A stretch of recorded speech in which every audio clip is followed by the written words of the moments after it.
En este tercer domingo de Cuaresma, el Evangelio de Juan nos deja este pasaje que ustedes acaban de escuchar y de ver, el de la samaritana y de Jesús en el pozo. Recuerden que, de hecho, el mismo texto lo menciona, que los judíos con los samaritanos no se llevaban bien, de hecho, se odiaban. Los samaritanos para los judíos eran impuros, más que eso, eran herejes. O sea que de ahí no se le podía pedir absolutamente nada a ellos, no relacionarse con ellos. De ahí que se sorprende la samaritana de que este judío Jesús se le acerque para pedirle agua. De hecho, Jesús irrumpe de dos formas en este pasaje.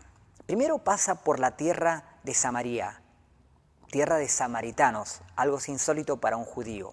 Pero más insólito es que se le acerque a una samaritana para hablarle y sobre todo siendo mujer. Más insólito. Claro, que Jesús viene a traer una nueva creencia, una nueva forma de creer y de mirar la vida, una nueva forma de conciencia. Y creo que a eso tenemos que apuntar todos. El pozo, que era el portador del agua, representa esa creencia, esa antigua creencia, cargada de sus propias filosofías, de sus propios dogmas, rituales, etc., tradiciones, mientras que el agua representa a la fe, de la que se nutre, tomada desde el pozo. ¿Se entiende? Mientras que la mujer es la que bebe de esa agua, o sea, cree en toda esa creencia. Jesús viene a decirle que trae otra forma. Él vendría a ser el vino nuevo y para eso necesita odres nuevos, que ahora lo vamos a desarrollar. Jesús le dice, si supieras, si conocieras el don de Dios, quién es el que te está pidiendo de beber, vos misma me pedirías a mí que te dé de beber y yo te daría agua viva. De hecho, la samaritana más adelante le pide, yo quiero que me des de beber esa agua. Regresando al versículo 14, Jesús le dice, el que beba del agua que yo le daré, jamás volverá a tener sed. De hecho, esa agua se convertirá en su interior en agua viva, en un manantial de agua viva. Por eso digo que Jesús viene a traer una nueva creencia, una nueva forma de pensar y de creer, una nueva conciencia. Habremos escuchado más de una vez, bueno, es que siempre se hizo así. Exactamente. No porque siempre se haya hecho así, significa de que esté bien. Albert Einstein decía, si queremos resultados diferentes, tendremos que hacer algo diferente, algo distinto. Y es por eso que Jesús viene a traer nuestra nueva creencia. ¿En qué creía la gente de aquel tiempo? Y que no difiere mucho de la gente de hoy en la actualidad. ¿En qué creía? ¿Cuál era la concepción que tenía de Dios? ¿Cómo lo consideraba a Dios? ¿Un Dios justiciero, castigador, vengador? ¿Un Dios que generaba miedo más que cercanía? Y creo que para muchos aún se le ha quedado esa vieja concepción de Dios. Para la Iglesia, Dios es misterio inefable. O sea, no se lo puede conceptualizar y tiene su lógica. Nosotros en nuestra humanidad, que somos limitados, finitos, no podemos conceptualizar nada que sea ilimitado, eterno. Lo que nos limita a nosotros es nuestra propia humanidad. ¿Se entiende? Sin embargo, podríamos tener una concepción más cercana, más acertada, si se quiere, del Padre Todopoderoso, del Creador del universo. Y para eso se me ocurren tres personas.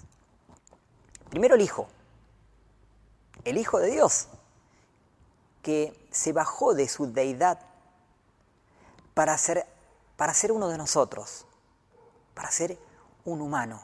Se limitó a eso. El Hijo de Dios, Jesús.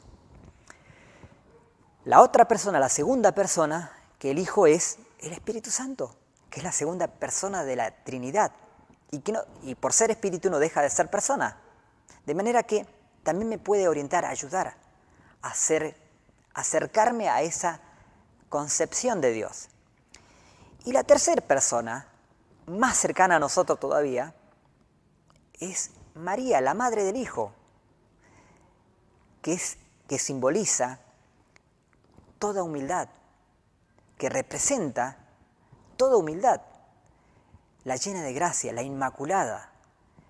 Bueno, cualquiera de estas tres personas que elijamos, que de hecho las tres están en perfecta comunión, nos pueden acercar a una concepción más acertada y más cercana al Creador, al Dios del universo. Y aquí nace esta gran pregunta para todos, ¿no? ¿Cuál es tu concepción de Dios? ¿Qué crees de Dios? ¿Qué es lo que pensás de Él? ¿Qué es para vos Dios? Porque es lo que es para vos, en definitiva, tiene que ver con toda tu vida, con todo tu entorno, con tu propio universo. Yo te tiro una sola palabra. Padre. Padre de misericordia. Padre de verdad. Padre con amor.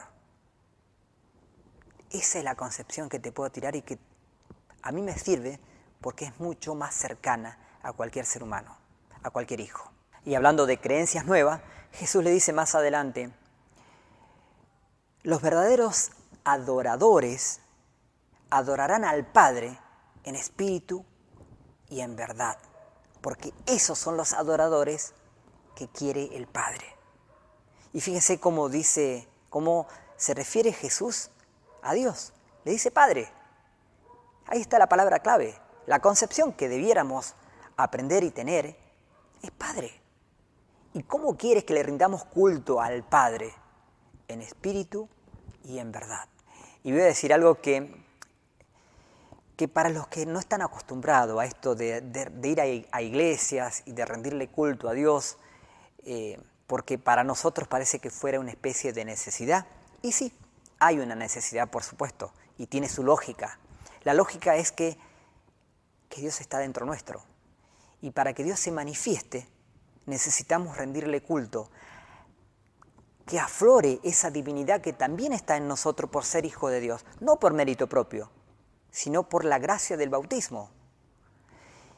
Ahí está Dios en nuestro interior y ese culto de rendirle, de reunirnos, de congregarnos en una determinada iglesia, es donde se manifiesta también nuestra propia divinidad.